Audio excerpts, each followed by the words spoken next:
చూసేటప్పటికి ఈ ఆవు మీద సింహం ఒకటి నుంచి ముందు చంపడానికి తెచ్చింది. సరే నుంచునుంటే బాణం తీయటానికి ఇలా చేయి పెట్టారు. పెట్టేటప్పటికి ఆ చెయ్యి అట్లా ఉండిపోయింది. విల్లు తీద్దామని ఇలా చేయి పెట్టారు. చెయ్యి విల్లు నిలబడిపోయింది. నిలబడిపోతే ఆ సింహం నవ్వి అప్పుడు అన్నట్ట, నీకు ఇది అవమానంగా భావించదు.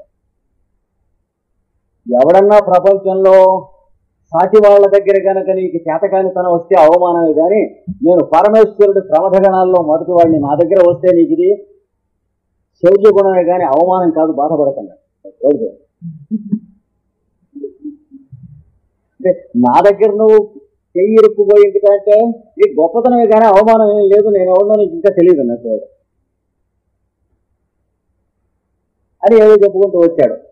ఇక్కడ అముం పుర పశ్యతి దేవదారు, ఇదిగో దేవదారు చెప్తుంది చూడు. మొట్టమొదటి చిన్నప్పుడు ఈ దేవదారు చిన్న మొక్కగా ఉన్నప్పుడు పార్వతీదేవి నీళ్లు పోసి పెంచుతూ ఉన్నాడు. పెంచుతూ ఉంటే ఒక రోజున కొంచెం పెరిగి ఇంత మానైంది. అయ్యేటప్పటికి ఏదో ఏమరపాటుగా ఉండేటప్పటికి ఒక మదపుటే నువ్వు బాగా ఎండగా ఉండేటికి కనికి మదం కారుతూ నీళ్లు కారుతూ ఉంటాయి. దొరద పుట్టేటప్పటికి ఆ చెట్టు చేసి రుద్దుకుంది. రుద్దుకునేటప్పటికి ఆ చెట్టు పైన ఉన్నటువంటి చర్మం ఉంది చూడండి కొంచెం లేచింది. అది చూసి పార్వతీదేవి కళ్ళంబటి బొటబొటపట నీళ్లు వేస్తుంది. ఎలాగా కుమారస్వామి తారకాసురుడు వేసినటువంటి బాణానికి ఒక్క క్షణం మూర్ఛపోతాడు. ఆ మూర్ఛపోయినప్పుడు ఏ కళ్ళ నీళ్ళు వచ్చినాయో ఈ చెట్టును చూసినప్పుడు ఆవిడకి ఆ కళ్ళ నీళ్ళు వచ్చినాయి అని చెప్పాడు. అప్పుడు ఆవిడ బాధ చూసి పరమేశ్వరుడు నన్ను మనస్సుతో సృష్టించి తన ప్రమథగణాల్లో ఒకరిని ఇక్కడ అట్టబెట్టాడు. ఈ చెట్టు కాపలా ఉండమన్నాడు. అందుకని ఇక్కడ ఉంటున్నాను, ఈ చెట్టు కాపలా నేను. అవైహిమాం కింకరమష్టమూర్తే కుంభోదరన్నామణికుంభతుల్యం. అష్టమూర్తి యొక్క కింకరుణ్ణి, పరమేశ్వరుని యొక్క సేవకుల్ని కుంభోదరుడు నికుంభుడు అని ఇద్దరు ఉన్నాం. మూతర మా సంగతి మీకు తెలియదేమో అన్నారు. ఏమిటంటే పాదార్పణ అనుగ్రహ పూత పృష్టం. నందీశ్వరుణ్ణి శివుడు ఎక్కడానికి పెడుతూ ఉంటే ఇట్నీ చెక్కుతాడో అట్నీ చెక్కుతాడో ఎవరికి తెలియదు. అందుకని వీడు వాడును అటోడు ఇటోడు ఇట్లా వంగి నుంచుంటారట. నుంచుంటే వీళ్ళలో ఎవడో ఒకడి మీద కాలేసి దాని మీద ఎక్కుతారట. కనుక ఆయన యొక్క అనుగ్రహం పూతపృష్టం నందీశ్వరుని ఆరోహణం చేస్తూ ఉంటే ఆయన అనుగ్రహం చేత పవిత్రమైనటువంటి పృష్టం పాదార్పణం చేత పవిత్రమైన వీపు గల వాళ్ళం మేమిద్దరం అని చేత మాకెవరు లోకువే ప్రపంచంలో ఉన్నాడు.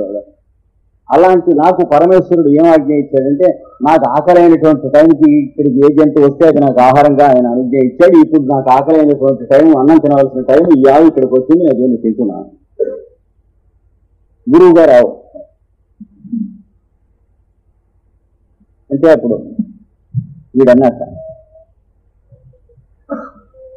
నీకు ఇప్పుడు ఆహారం కావాల్సిందే కదా, ఆ టైంకి అక్కడ వచ్చినటువంటి జీవిని తింటానే కదా, నేను వచ్చాను కదా, దాన్ని వదిలిపెట్టి నన్ను తీసుకురాదా అన్నాడు దిలీప్ మహారాజు. అంటే వాడు అన్నట్ట,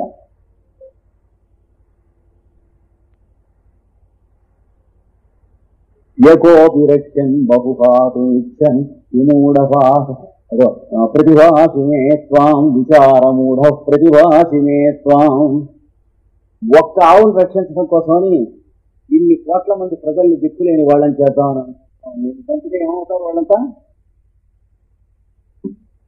కనుక నీకు వివేకం లేదు, విచారమూఢుడు నువ్వు అని చెప్పి నేను అంటున్నాను. అంత చక్రవర్తి అయి ఉండే నువ్వు నీ శరీరం పోతే పోయింది అని ప్రతి చక్రవర్తి ఉండకూడదు అనుకుంటాడు. అది పెద్ద పాయింట్ ఏం లేదు. కానీ నువ్వు ఎంత సమర్థుడివి, ఎంత దక్షుడివి అంటే ప్రజలందరూ కూడా నువ్వు గుండెల మీద చేసుకుని హాయిగా పడుకుని నిద్రవుతున్నారు 4 వేళ్లతో అన్నం తింటూ. అలాంటప్పుడు నీ శరీరాన్ని ప్రయత్నం చేత వాళ్ళ కోసం రక్షించుకుంటాం నీ ధర్మం. అందుకని నీకేం బొత్తిగా ధర్మం తెలియదని నేను అంటున్నాను. నేను చంపను వాడు సమస్యలు తెలియదు కాదు. హరిదాసు వాళ్ళు రాసిన వాటిలో తెలియ సమస్యలు ఎందుకు కథలు రాస్తారు. సరే తర్వాత ఏదో వాళ్ళు ముందు పెట్టుకుని అనుకోండి సంగతి ఏముందో.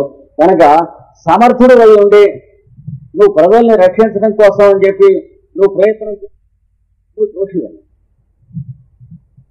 వీడంటున్నాడు నేను సమర్థుడిని కానని తెలిసింది కనుక ఇప్పుడు నేను రాజ్యం అడుక్కోకపోవడం దోషం కాదంటున్నాడు. చూసారా? అంటే ఇప్పుడు మనం చెప్పుకున్నటువంటి ఆ దిలీప మహారాజు కథ అంతా కూడా మనసులో పెట్టుకుని కృష్ణదేవరాయలు వీడి చేతి ముక్కు అనిపించాడు. ప్రజల్ని సుఖపెట్టడం కానీ రాజ్యాన్ని రక్షించడం కానీ ఎనిమిది ఎవడన్నా వస్తే అవతల డిఫెన్స్ మెయింటైన్ చేయటం కానీ ఈ మూడు చేతకానటువంటి వాడు నేను పరిపాలిస్తానని అనకూడదు. ఒకవేళ రాజ్యం దగ్గరికి వచ్చినా కానీ ముట్టుకోకూడదు అని చేత నేను వదిలిపెడుతున్నాను. సామర్థ్యం ఉండి వదిలిపెడితే నేను దోషిని అవుతాను. సమర్థుల్ని కానని రుజువుగా వదిలిపెడుతున్నాను కనుక నేను దోషిని కానన్నా. చూసారా? అందుకని ప్రజా పోషణం ధర్మంబు రాజునకు అవును అయిన అశక్తు విజిత రాజ్యం నన్ను అకంపంటూనే. నేను అశక్తుని నీ చేత జయింపబడ్డ రాజ్యం గలవాడిని.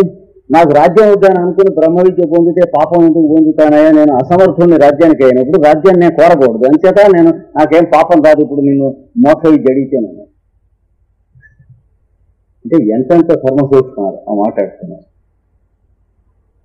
అంటే వెనక్కి తిరిగి మళ్ళీ 10-15 నిమిషాలు ఆలోచిస్తే కానీ వాళ్ళు చెప్పిన దాంట్లో ఉన్నటువంటి విశేషం మనకు తెలియదు. అంటే ఈ కథ అంతా మనకు చెప్పుకోవాల్సి వచ్చింది. దిలీప మహారాజ్ కథ అంతా ఈ నాన్న మాటలో సారాంశం ఏమిటో తెలియాలంటే, నరనాథ ఈ రాజ్య పరిపాలనారాతి హననాధికృత రూపయగుణ విద్య అనధికారికి విసర్జనము గావింపంగ కలుషంగురాడు. ఎవరు చెబుతున్నాడు? ఈ రాజ్య పరిపాలన ఒకటి, అరాతి అంటే శత్రువుల్ని హననం చంపటం ఒకటి, శత్రువుల్ని జయించడం ఒకటి, శత్రువుల్ని చంపటం ఒకటి, ప్రజల్ని ఎవరు ఏం చేయకుండా చూడటం ఒకటి, ప్రజల్ని పరిపాలించడం ఒకటి. ఇదంతా కూడాను దేంతో కూడి ఉంటుంది? అనాది అవిద్యతో చేయాలి. పతంజలి మనకి అవిద్య చెప్పాడు కదా. అవిద్య అంటే ఏంటి? అజ్ఞానం. అజ్ఞానం పెట్టి చేస్తే తప్ప ఎదటి వాడిని చంపడానికి ఎట చెంపుతామంటే యుద్ధంలో అక్కడ దాకా వెళ్ళాక మరి చంపేవాడెవడు కచ్చేవాడెవడు అంటే కృష్ణుడైన 2వ అధ్యాయంలో మొదట ముక్కు చెప్పాడు కానీ చివరికి చెప్పలేదు. అర్జునుడు సన్యాసి వేషంలో ఉంటే అక్కడ చెప్పిన ముక్కలవి. చంపేవాడెవడు కచ్చేవాడెవడు. తర్వాత 2 అడుగులు ముందు దాకేమన్నాడు? చంపడానికి చంపకపోవటానికి నీ ఇష్టం ఏంటి అన్నాడు. ఎందుకంటే నువ్వు అనుకున్నట్టు నువ్వు పనులు చేయవు, నీ స్వభావాన్ని బట్టి చేస్తావు. నీ స్వభావం నీ ప్రకృతి నిన్ను కుక్కలా కట్టేసి చేయిస్తుంది. నేను ఇది అధర్మ యుద్ధం నేను చేయనని నువ్వు అంటే చేత కాదని ఏడవరాదా నడుస్తాడు అవతల పక్షంలోంచి. అప్పుడు అర్జునుడు ఏమంటాడు? ఏమన్నావు అని బాణం తీస్తాడు. అంతే కదా, యుద్ధం ప్రారంభం అవుతుంది. అలాగా నీ స్వభావం చేతిలో కుక్కలా కట్టేయబడి నువ్వు యుద్ధం చేసే బదులు మర్యాదగా చేయమంటున్నాను. అది కృష్ణుడు చెప్పింది. ఏది 2 అడుగులు వెళ్ళాక ముందు ఎవడన్నాడు? చంపేవాడేవాడు చచ్చేవాడేవాడు అన్నాడు. అంటే వాడు ఇది చేతే కానీ వినడు. అంతకంటే ముందు ఎవడన్నాడు? పుట్టినవాడు చవకమానుడు, చచ్చినవాడు పుట్టకమానుడు అని ఒక పాట పాడాడు. జాతస్య ధ్రువ మృత్యు ధ్రువ జన్మ చేసే అంటే మనం చెబుతుంటే వాడు చెబుతున్నాడు కావచ్చు తత్వం అని అనుకున్నాడు. వాడు విన్నాడు. చెట్టుకి తత్వం నందమయ్య గుడ్డ చెబుతున్నాడు అనుకున్నాడు వాడు కూడా. వెంట మొదలెట్టాడు. ఏడేం చేశాడు? మెల్లిగా పేని వెనక్కి లాగాడు. లాగి యుద్ధం చేయనంటావు, చేయటం చేయకపోవడం నీ ఇష్టం అనేది గుడ్లగూబి అన్నాడు. నీ స్వభావం అనేది ఒకటి ఉంది. దాని చేతిలో నువ్వు కుక్కలాంటి వాడు. అలా కుక్కలాగా చేసే బదులు నువ్వు మనిషిలా చేయమంటున్నాను. నీ స్వభావం చేత కట్టేయబడి చేయటం కాకుండా నువ్వు చేస్తే నీ స్వభావం నీ గంట ఉండేట్టుగా యోగ విద్యతో చేయమని అంటున్నా. అది తర్వాత అది కృష్ణుడు చెప్పాను. ఎలాగో యుద్ధం చేస్తాడు. ఇది కృష్ణుడు చేయమనకపోయినా కూడా అవతల వాళ్ళు అవమానిస్తే చేయడం. ఎందంతస్తవ సామర్థ్యం తతో దుఃఖతరన్ను నీ సామర్థ్యాన్ని నిందిస్తారు. వాడికి ఇంతమందిని చూసేడికి గుండె బెంబేలు పుట్టి వేదాంతం చెప్పాడు అనరు అర్జునుడి గురించి. అనేటప్పటికి వీడు ఆపాదమస్తగా దహించుకుని పోయి పటపడపడి బాణాలు అటు ఇటు చూసుకోకుండా వేసేస్తాడు బయలుదేరి. కనుక నీ స్వభావం అనే నీ ప్రకృతి లేక నీ స్వభావం అనే దాని చేతిలో కుక్క విని అలా అవ్వద్దు. నువ్వు పెడుతూ ఉంటే స్వభావం నీ వెంట కుక్కలాగా రావాలి. అది యోగి అంటే అన్నారు. అంతే కదా. చిత్తవృత్తి నిరోధానికి మిగతా వాటికి తేడా కనుక ఇక్కడ ఏమన్నాడు? అవిద్య, అనాది అవిద్య ఉన్నది. రాజ్యం పరిపాలించాలంటే ఏం చేయాలి? మరి అబద్ధం ఆడాలి. వస్తాం నేను అబద్ధం ఆడలేను, అయితే వెళ్ళిపోవాలి. ప్రజల్ని ఎందుకు అనవసరంగా కోల్దొస్తాం? 50 ఏళ్ళు పరిపాలించి దేశాన్ని అన్ని దేశాలకి అమ్మేసుకున్నాం. కుక్కల పాలు నక్కల పాలు ఎందుకు చేస్తావు ప్రజలను అన్నాడు. నేను గట్టిగా ఎదుటివాడికి సమాధానం చెప్పలేను. మరి వాళ్ళు ఎవరన్నా యుద్ధానికి వస్తున్నారంటే వాళ్ళకి మనకి మైత్రి ఉందని కోతలు గీతలు కోసి యుద్ధం మనకు అక్కర్లేదు, ఇంకేం లాభం అన్నాడు. ఏనైతే 5 పంచశీలని 5 మేకలు కొట్టుకున్నాం. వెంటనే వాడు లోపలికి కన్నం పెట్టేశాడు. చూసారా, 50 ఏళ్ళ నుంచి దేశాన్ని జల్లడి చేసేస్తున్నాం. ప్రతి దేశం వాడికి అమ్మేసి ఏం మిగలలేదు. పాపం ఇక్కడ ఉన్న ప్రజలకి చెంగేసి పడుకుంటానికి కూడా దిక్కులేదు. అలా చేస్తే ఏం లాభం? ప్రజల్ని పరిపాలించడం అంటే ప్రజలకి ఏం తెలుసు? వాళ్ళకి కావాల్సింది ఏమిటో కూడా తెలియదు. అది నువ్వు చూసి ఇవ్వాలి. నాకు ఇది కావాలి అది కావాలని అరుస్తారు, కానీ నిజంగా వాళ్ళకి కావాల్సింది ఏం తెలియదు. అందుకని ఎన్ని రకాలైనటువంటి అబద్ధం ఆడవలసిన చోట అబద్ధం ఆడాలి, భయపెట్టవలసిన చోట భయపెట్టాలి, చంపవలసిన చోట చంపాలి, జైల్లో పెట్టవలసిన చోట జైల్లో పెట్టాలి. చేయి నరికి పళ్ళెల్లో పెట్టి ఊరేగించండి అన్నాడు చాణక్యుడు. దేనికి? దొంగతనం చేస్తే అన్నాడు. ఏమిటండి అలా చేస్తారు? బొత్తిగా క్రూడ్గా ఉన్నది. మనం చేసే క్రూడ్గా అలాగే బాగున్నా? దొంగతనం చేసిన వాడు మన బావమరిది అయితే పోలీస్ ఆఫీసర్కి మనం ఫోన్ చేయం. అంతకంటే అన్యాయం అని బతుకోవద్దని. అందుకని వాడు చెప్పింది ఏంటంటే, ఇలాగ చేయి తీసేస్తారట అనేది తెలిస్తే ఇంకా చేతులు ఎక్కడికి పోవన్నారు. అది చాణక్యుడు చెప్తుంది. అదొక్కటే సత్యం. 1 or 2 చేతులు పోతాయి, కానీ ఇంతకంటే ఎక్కువ చేతులు పోతున్నాయి నువ్వు చేస్తున్న ఆరోపణలకన్నా. ఇది మన వాళ్ళని చెప్పి రక్షించి ఫోన్లు చేసినందులో కొన్ని 100 చేతులు 1000 చేతులు తలకాయలో పోతున్నాయి. 1 or 2 చేతులతో మిగతా వాళ్ళ చేతులు రక్షిస్తాం దొంగతనం చేయకుండా. అది చాణక్యుడు చెప్తుంది. అంటే నచ్చటం కష్టం. బాబు చూసినట్టు చూసారా?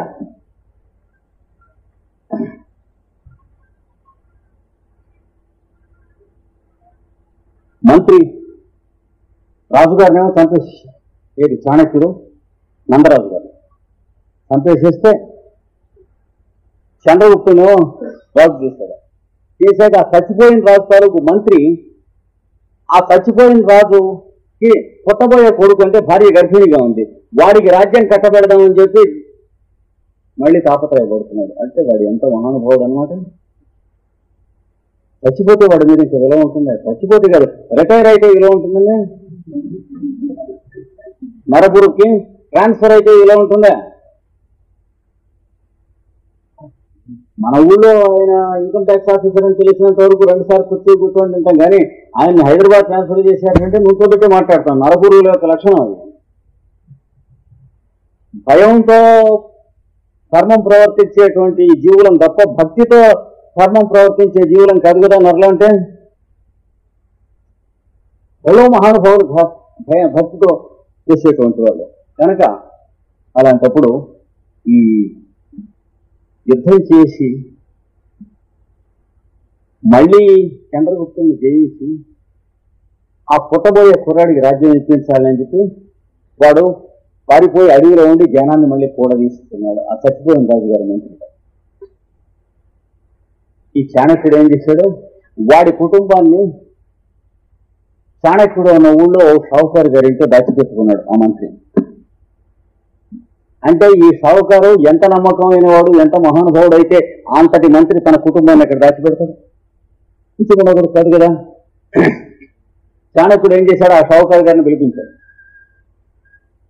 పిలిపించి, ఏ శెట్టి గారు బాగా లాభాలు ఎక్కువ తీసుకున్నట్టున్నారు ఈ మధ్య అన్నాడు.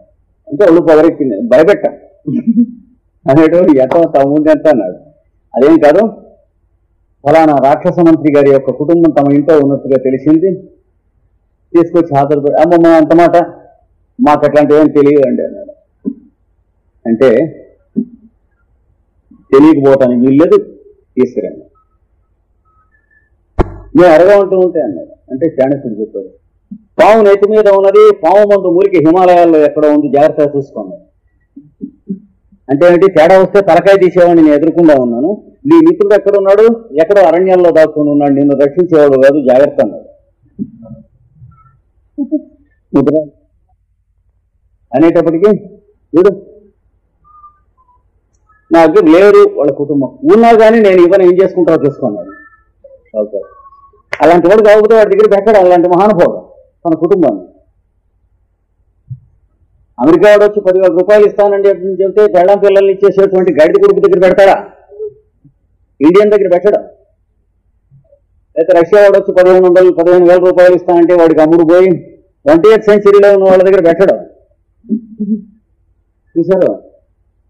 అనేటప్పటికీ సరే దీన్ని కోట్లో పడేయండి అని వాడిని రప్పించడానికి ప్రయత్నాలు చేసి, వాడు ఊళ్ళోకి వస్తున్నప్పుడు తెలిసినప్పుడు ఏం చేశాడు, వీడిని కొరత వేయించి చంపేసి వధ్యశీల దగ్గరికి తీసుకెళ్తానికి ఊరేగించి పెట్టించాడు. ఇది షావుకారు గారిని చంపేస్తున్నాం. కానీ మిత్రుడు పెళ్ళాం పిల్లల్ని రక్షించడానికి తన ప్రాణం ఇస్తున్నవాడిని నిజంగా మంత్రి అయినటువంటి వాడు రాజ్యంలో వాడు ఉండాలని కోరుతాడా, చచ్చిపోవాలని కోరుతాడని? అలాంటి వాడు చచ్చిపోవాలని కోరాడంటే 20th సెంచరీ గవర్నమెంట్స్ అన్నమాట. అలా కాదు కదా ఆ రోజుల్లో. ఎవడో ఎక్కడో ఉన్నటువంటి మిత్రుడు యొక్క భార్య పిల్లల్ని తను రక్షించడంలో తన ప్రాణాన్ని ఇచ్చేయడానికి సిద్ధపడ్డవాడు రాజ్యానికి ఉండాలా పోవాలా? 20వ శతాబ్దంలో అయితే పోవాలంట. అట్లాంటి వాడు ఉంటే డేంజరస్ మన పాలిటిక్స్. కానీ మిగతా శతాబ్దాల్లో, జరిగిన శతాబ్దాల్లో కానీ రాబోయే శతాబ్దాల్లో కానీ ఉండాలంట. అందుకని వాడేం చేశాట, వీళ్ళు చంపేస్తున్నాం అంటే వాడు వస్తాడుగా పరిగెత్తుకుని దీన్ని ఆ వధ్యశీల దగ్గరికి తీసుకెళ్ళారు. వాళ్ళందరూ కూడా ఆ చంపడానికి వచ్చేవాళ్ళు, ఆ డప్పులకు వచ్చేవాళ్ళు, ఊరంతా ఊరేగిస్తున్నారు అన్నమాట. రాజద్రోహులకు ఆశ్రయం ఇస్తే ఏమవుతుందో చూసుకోండి, ఓహో ప్రతిపదారులో చెప్పారు. చంపుతాడా? చంపితే చాణక్యుడు ఎలా అవుతాడు, పిచ్చిముడు ఒకడు అవుతాడు. 20th సెంచరీలో ఉన్న గవర్నమెంట్ వాడు ఎవడో అవుతాడు. సార్ అప్పుడు చాలా బాధ. ఇంతలోకి వాడు పరిగెత్తుకు రాని వచ్చాడు. వాడిని చంపద్దు, నేను దొరికాను కదా, నన్ను పట్టుకుంది అన్నాడు. నన్ను పట్టుకుని వాడిని వదిలేయండి అన్నాడు. ఎందుకని? తన కుటుంబాన్ని రక్షించాడనే కదా వాడిని చంపుతానండి. నిన్ను చంపుతూ వాడిని వదిలేయటానికి గదరా సరే, నిన్ను వాడిని పట్టుకుంటే ఎందుకంటే రాజుగారు చచ్చిపోయినా వాడి భార్య గర్భంలో ఉన్నటువంటి సంతానానికి రాజ్యం ఇప్పిద్దామని అన్నటువంటి వాడు నువ్వెంత వాడివి, ఈ షావుకారు ఎంతవాడు, నువ్వు అంతవాడివే కదా. అలాంటి వాడు నిన్ను పోగొట్టుకుంటాము మేము. నిన్ను వాడు ఇక్కడికి రప్పించింది ఎందుకంటే నిన్ను చంపడానికి కోసం కాదు, చంపడానికి అయితే ఎక్కడో చంపించేవాడు. పుట్టుకుని ఎంత పెద్ద కష్టం అయితే చంపడం. నిన్ను ప్రాణాలతో పట్టుకుని నీ చేత ఏం చేయించాలో ఉపకారం అది చేయించడం కోసం గడ్డి గడిచాను కానీ అన్నాడు చాణక్యుడు. నన్ను ఏం చేయమంటారు అన్నాడు. అంటే ఈ కత్తి కూర్చున్నాడు. ఈ చంద్రగుప్త మహారాజుకి ఆజన్మాంతం గురువుగా, మంత్రిగా, ప్రాణరక్షకుడుగా ఉంటానని ప్రమాణం చేస్తే నేను ఆ షావుకారిని చంపనన్నాడు.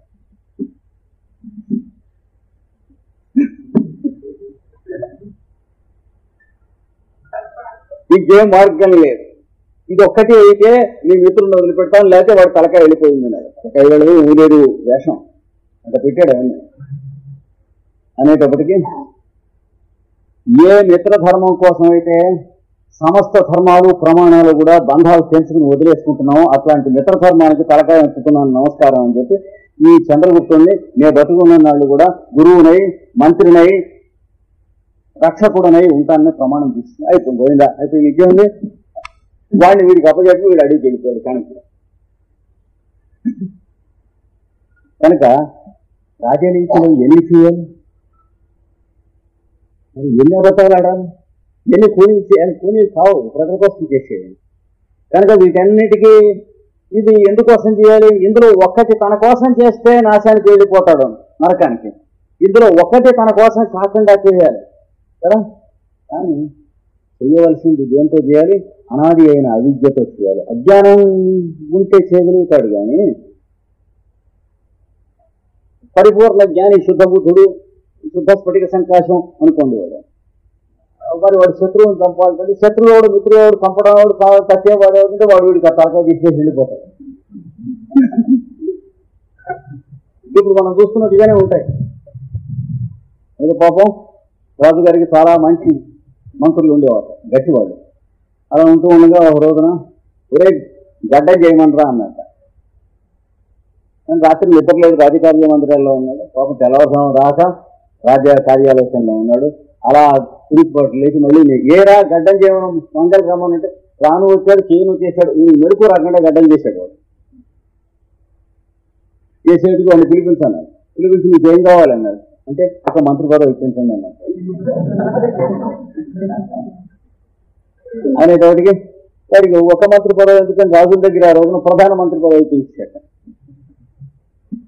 ఇప్పించేటికి వాడు వారం రోజుల్లో ఏం చేశాడు, ఉన్న మంత్రులందరినీ ఉద్యోగాల నుంచి తీసేసి తన బావమరిది, తన మేనమావ, తన వెలువచ్చిన మేనమావ కొడుకు వీళ్ళందరినీ పట్టుకొచ్చాడు. పట్టుకొచ్చి మరో మనవేండి అన్నట్టు రెండో వారంలో ఏమిటంటే ఈ పత్తులు చాలా బరువు, పైగా కొడితే తత్వం తెగి శబ్దం యుద్ధం వస్తున్నాయి, విరుగుతున్నాయి. అలా కాదు, మాకు చాలా వాడిగా ఉంటాయి, చెన్నైగా ఉంటాయి. ఈ సైన్యాలందరికీ యుద్ధం చేసేవాడు మంగళకత్తులు పెట్టించండి అన్నట్టు. సరే రాజుగారు పెట్టించాట. ఈ మంత్రులంతా గిలగిల్లాడిపోతారు. ఎవడో శత్రురాజు వచ్చాడంటే ఈ ప్రభావం వీళ్ళందరినీ లాగేస్తాడు, రాజ్యం ప్రజల్ని ఇదైపోతుంది అని చెప్పి రక్షించాలని చెప్పి వాళ్ళంతా ఏం చేశారట, వాళ్లే దండెత్తి వచ్చారట. తర్వాత సంగతి చూద్దామని. అంటే ఏం చేయడానికి కదా, దండెత్తి వచ్చేటప్పటికి మన సామంతులే మన వీధికి దండయాత్ర చేశారు. మంత్రి ఏం చేద్దాం అన్నట్టు. ఎవరిని? ఈ కొత్త మంత్రిని, ప్రధానమంత్రిని. అంటే వాడు గడగడ అయిపోయాడు, యుద్ధం ఎరుగునే అన్నా అన్నట్టు. ప్రభు పొట్టగడవటానికి వస్తాయి కదా ఎన్ని విద్యలు. వాడు రాజ్యం ఏమిటి జీవనోపాధి కోసం పరిపాలిస్తున్నాడు అనుకున్నాడు గాడిద కొడుకు. అంతకంటే వాడికి తెలియదు. ఎందుకంటే తనకి తెలిసిందే మనకి పొట్టగడవటానికి వస్తాయి కదా ప్రభు, దానికి ఇంత గొడవ ఎందుకు, నాతో వచ్చేసేయండి. ఈ రహస్యం ఆ లోపల ఉన్న బిలద్వారం నుంచి బయటకు వెళ్ళిపోతే మా తండ్రి నాకు ఇచ్చిన పొది ఒకటి, మా తాత మా తండ్రికి ఇచ్చిన పొది ఒకటి, రెండు ఉన్నాయి. ఒకటి మీరు, నేను చెరవ చేతి రైలించుకుని చెరవ బజారు వెళితే మన జీవితాలు వెళ్ళకపోవు, మన కుటుంబానికి పోషణ రాకపోవడం. కొద్దిగా మిగిలిన తర్వాత చిన్న సెలవును పెట్టుకుంటాం, అక్కడెక్కడో కొట్టు బంకు పెట్టుకుంటే అక్కడే గడ్డం చేయించుకుంటారు వచ్చి వెళ్ళంతాను. ఇంత గొడవ ఎందుకు ప్రభు జీవించడానికి అన్నట్టు. అయ్యో అనుకుని అప్పుడు తెలిసింది సంగతి. అప్పుడు మళ్ళీ వాళ్ళందరినీ గెలిపించి వాళ్ళని తీసి ఇంకేదో చెప్తారు కదా. అంటే జలవతీయ అంటే అజ్ఞానం అనేది కొంత పక్కన ఉండకపోతే తీసేయవలసిన వాడిని తీసేయటం, ఉంచవలసిన వాడిని ఉంచుతాం, నష్టంగా ఉన్నటువంటి వాడిని దొంగ కబులు దోతలకు నెట్టేయటం, జిడ్డు పట్టినటువంటి వాడిని మళ్ళీ రానియకుండా భయపెట్టడం, ఇట్లాంటివన్నీ ఉండవు. అవి ఉండాలి మరి రాజ్యం దగ్గర. అవి ఉండవు, తినేస్తారు. రాజ్యం అంటే ఆఫీసులోనే తినేస్తారు. ఆఫీస్ మేనేజర్గా ఉన్నవాడినే తినేస్తారే. ఇటుపక్క ఆఫీసర్లు, ఇటుపక్క ఎల్డీసీలు, ఇటుపక్క యూడీసీలు, ఇటుపక్క యూనియన్ వాళ్ళు మాట్లాడుతూ ఉంటే మధ్యాహ్న ఆఫీసర్ ఉంటే ఎట్లా ఉంటుంది? బుర్ర ఉండదు, పనిచేయదు ఇంకా. అందుకని ఎవరికి చేయవలసింది వాడికి చేయవలసిన పద్ధతిలో ఉండాలి. వీళ్ళందరి మేలు కోసం అని చెప్పి అడ్డం తిరిగి పచ్చబద్ధం ఆడాలంటే ఆడాల్సిందే అన్నాడు. ధర్మరాజు ఎన్ని ఆడాడు, కృష్ణుడు ఎన్ని ఆడాడు మహాభారత యుద్ధంలో. ఆడవలసిందే, కానీ తన కోసం అనేది లేకుండా ఉన్నట్టు కావాలి. అందుకని ఈ రాజ్యం పరిపాలించాలి. అనాధికృత రూపయది అవిద్య ఉండాలి, అనాది అవిద్య ఉండాలి. కానీ దాని మీద ఇంకేం ఉండాలి? అధికారం ఉండాలి. అంటే తనకి ఆ అవిద్య ఉండకుండా ఆ అజ్ఞానం అనేటువంటి దాని చేత పనులు చేయిస్తూ తనకు అజ్ఞానం ఉండకుండా ఉండాలి. అంటే ప్రజలలో ఉన్నటువంటి అజ్ఞానాన్ని ఉపయోగించి వీడి అజ్ఞానాన్ని వాడి మీదకి, వాడి అజ్ఞానాన్ని వీడి మీదకి పంపించి అందరూ క్షేమంగా ఉండేట్టుగా చూడగలిగినటువంటి సామర్థ్యం. అందరికీ జ్ఞానోదయం చేస్తే వీళ్ళు పరిపాలించలేవు. ఎవడి అభిప్రాయాలు వాడికి ఉంటాయి. జ్ఞానోదయం ఏం చేస్తావు, ఎప్పటికి చేస్తావు, నీకున్నది జ్ఞానం నమ్మకం ఇటు పైగా చేసిన. మనం లోకానికి అందరికీ జ్ఞానోదయం చేద్దామని అనుకుంటాం టూ మచ్. ఎందుకంటే మనకున్నది జ్ఞానం అనేది ప్రూఫ్ ఏమిటి? వాళ్ళందరికీ ఏది పనికి వచ్చిందో అది జ్ఞానం, అది ఏడున్నారు. రాజ్య పరిపాలనలో కేవలం కావాల్సినటువంటి ఆ పాయింట్ అది అర్థమవుతాం, అది నచ్చకం కావాలి. అది అర్థమయ్యేటప్పటికి చాలా కాలం పడుతుంది. అంటే 10,000 మందిలో ఒకడికి అర్థం అవుతుంది. అర్థమైన వాళ్ళలో నచ్చటం అనేటువంటిది 10,000 మందిలో ఒకడికి, నచ్చినటువంటి వాళ్ళలో కట్టో కర్ర తుపాకీ పట్టుకుని దాన్ని ఆచరించడం అనేటువంటిది 10,000 మందిలో ఒకడికి. ఇంకా ప్రజాస్వామ్యాన్ని గిరిచుకుంటే లాభం లేదు. అందరూ సపటాయిపోతుంది స్వామ్యం అంటే, ఇంకా అందరూ సతమైపోతారు ప్రజలు. అందుకని ఈయన ఏం చెబుతున్నాడంటే, అనాది అవిద్య ఉండి ఉన్నటువంటి వాడికి అది అనధికారికి నిరర్థకముగా వింపంగా కలుషం పురాడు. ఈ అవిద్యని ఎలా నిర్వహణం చేయాలో అది చేతగానటువంటి వాడు, దాన్ని నడిపించే సామర్థ్యం లేనివాడు నాబోతువాడు నాకు రాజ్యం వద్దనుకుంటే దోషం కాదు. అంటే నేనేదో పరమార్థం కావాలి, మోక్షం కావాలని లోపల నమ్మి మీ పోటీ వాళ్ళ పాదాలు పట్టుకుంటూ ఉన్నటువంటి వాడిని, నాకు కావాల్సింది ఎదైనప్పుడు ఎన్ని చేసినా వాళ్ళు నిజంగా రాజు యూనియన్ లేనే అన్నాడు. అంటే యూనియన్ లేదన్నది స్పష్టంగా అర్థం. లేకపోతే అన్ని యూనియన్లు ఎన్నుకుంటే ఏదో ఒకటే ఉంటుంది. ఆ పేరు కంటే ఆ పేరు అర్థం కూడా మర్చిపోయేంతగా కామన్ సెన్స్ పోగొట్టుకుంటాం. మా ఊరు 18 యూనియన్లు ఉన్నాయన్నాడు. 18 ఉన్నాయి, యూనియన్ లేదనైనా అని చెప్పాను. 18 ఉన్నమాట వాస్తవం. యూనియన్ యూనియన్ ఉంటే 18 ఉండవు. అలాగే కర్మయోగం, జ్ఞానయోగం 2 ఉంటే యోగం ఉండవు. యోగం ఉంటే ఒకటే. అందుకని మళ్ళీ అరవింద్ జ్ఞాపకం చేయడం కోసం ఇంటెగ్రల్ యోగా అనే పేరు పెట్టారు. మొట్టమొదటిగా మళ్ళీ మనకి 19వ శతాబ్ది చివరిలో 20వ శతాబ్ది మధ్యలో వచ్చేది వ్యాఖ్య చేశాడు. ఇప్పుడు యూరోప్లోను అమెరికాలో వినేసి అరవింద్కు సంబంధించిన ఇంటెగ్రల్ యోగా సొసైటీ అని చెప్పి ఒక సొసైటీ పెట్టి వాళ్ళు స్థాపించినటువంటి యోగాశ్రమములు మీరు నమ్మరు, అమెరికాలోను యూరోప్ లో ఉన్న కంట్రీస్ లోను కలిసి ఇప్పటికీ 3 లక్షల పైచీలు రాస్తారు. అన్నిట్లోనూ కూడా ఒకే రకమైనటువంటి యూనిఫార్మ్ ట్రైనింగ్ ఇచ్చేస్తారు. ఇచ్చేసి 6 నెలలు అయ్యేటప్పటికి యోగా టీచర్ని తయారు చేసి మీకు అప్పచెప్పేస్తారు. అలాంటి వాళ్ళని ఇప్పటికీ 6 సంవత్సరాల కిందట దేశానికి సరిపోయినన్ని ఇచ్చారు. ఇచ్చి వెంటనే డిక్లేర్ చేశారు. ఫ్రాన్స్ లోను, స్విట్జర్లాండ్ లోను, బెల్జియం లోను వాళ్ళు ఇంటర్నేషనల్ యోగా ఫెడరేషన్ అని ఒకటి పెట్టుకున్నారు. అయితే అక్కడ మనకి సరిపోయినంతమంది యోగా టీచర్స్ తయారయ్యారు. కనుక ఎలిమెంటరీ స్కూల్ దగ్గర నుంచి కాలేజీ ట్రైనింగ్ దాకా యోగా ఎడ్యుకేషన్ కంపల్సరీ అని పెట్టేశారు. ఇప్పటికీ 7 ఏళ్ళు అయింది. అంటే ఏది చేయడానికైతే భారతదేశంలో మనకి దమ్ము గుండెదమ్ము లేదో అది వదిలిస్తారు. కనుక యోగం ఇప్పుడు ఏ దేశాన్ని అయ్యింది, ఎవరు ఆచరిస్తున్నారో ఆ దేశం అవుతుంది, కానీ భారతదేశం ఎవరు.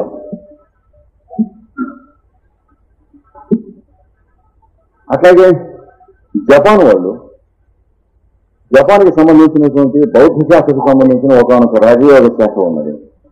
అది వాళ్ళు అత్యద్భుతంగా డెవలప్ చేస్తారు. మన వాళ్ళలాగా లేజీ ఫెలోస్ వాళ్ళు. కనుక ఇంటెగ్రల్ యోగా సొసైటీకి ఇప్పటికీ కొన్ని కోట్ల డాలర్ల ఫైనాన్స్ ఉంది.